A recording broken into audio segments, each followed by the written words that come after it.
It may not come about in the form of a wedgie from the high school jock or name-calling in the canteen line, but bullying behaviour doesn't necessarily end once you graduate from school.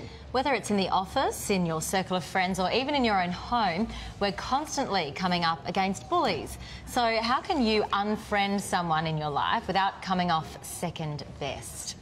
And for more on this, we are joined by author and leadership coach, Margie Warrell. Great to see you again, Margie. Now, when we think of mean girls or guys, we often think of, the high school scenario. But explain what you mean by the adult bully. What would they look like? Well, look, it's not about what they look like. It's more about how they behave. And obviously, bullying is about unwanted aggressive behaviour that really is intended to degrade people or humiliate them or intimidate them in some way. And so, yeah, while we often think about it as happening in the schoolyard, in the workplace, we know that bullying goes on, and even, so-called sophisticated, mature adults can engage in bullying behaviour, sometimes without people even realising they're doing it. Yeah, so why do people bully? What's the psychology behind it?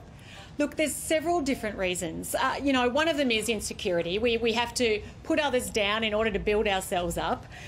We also bully when we have a need for power. Sometimes people have a need to assert their power and authority, often because they don't feel they have enough of it. There's a little bit of narcissism in it, and also, of course, jealousy. Sometimes people are jealous and it makes them be nasty and be aggressive to other people, and they don't always realise why they're doing it, but it can have a big impact on other people around them. Hey, Margie, do you find that it comes in a pack, or is it just a singular person who's doing the bullying? Well, yeah, obviously, if bullying is is tolerated in a workplace or an organisation or a community or in a family even, then you get more and more of it. And often people who are bullies as adults have been bullied. So bullying does tend to teach the behaviour. It's a learnt behaviour. That said, just because one person bullies doesn't mean everybody's going to bully. And it's about really, what do you tolerate? And obviously in a workplace, if you're in a position and you see someone bullying and you've got a position of power, calling it out. But standing up to someone is easier said than done, isn't it? What is the first step in that process? Yeah, it is easier said than done. And we only know, we look at the domestic violence statistics in Australia, and we know that, saying, hey, don't tolerate it is far easier said than done. And I do believe it begins with having a strong sense of your own self-worth, that you are innately worthy and none of us deserve to be pushed around or treated with a lack of respect. So I think it starts with really getting that no one deserves to be bullied, and no matter what you've done, you don't deserve to be treated that way. And then I think really holding ourselves in our power, like standing firm in your own worth. I think even the physical element can help let people know, I won't be bullied.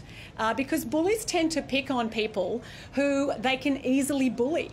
And so, for you, even just really holding your own space, looking someone in the eye and saying, hey, that's not okay, stop it, can help them. Okay, maybe they tried it, they won't try it on you again. Maybe they'll go and take it on someone else who may be more vulnerable. But I do think that's where we have to really take responsibility for how we show up and whether we allow ourselves to be bullied over, a repeated amount of time. Yeah, so how do we respond then if we are in the sights of a bully without essentially stooping to their level? Yeah, well, obviously, don't respond to it with aggression to someone else. Michelle Obama said it last year, when they go high, so that when they go low, you go high.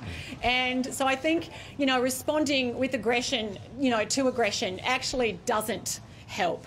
I think, act with the dignity that they aren't acting with, but be very firm. It's not okay. I think the biggest mistakes that bullies make is that they blame themselves, they don't take action, they don't call it out, and they tend to, define themselves as a victim. Now, that's not to say that we're not a victim of bullying in the sense of the word, but to get that to victim mindset where it's like, oh, poor me, I think we've got to really go, hey, I'm not going to be a victim to this person. I'm not going to give them that power over me.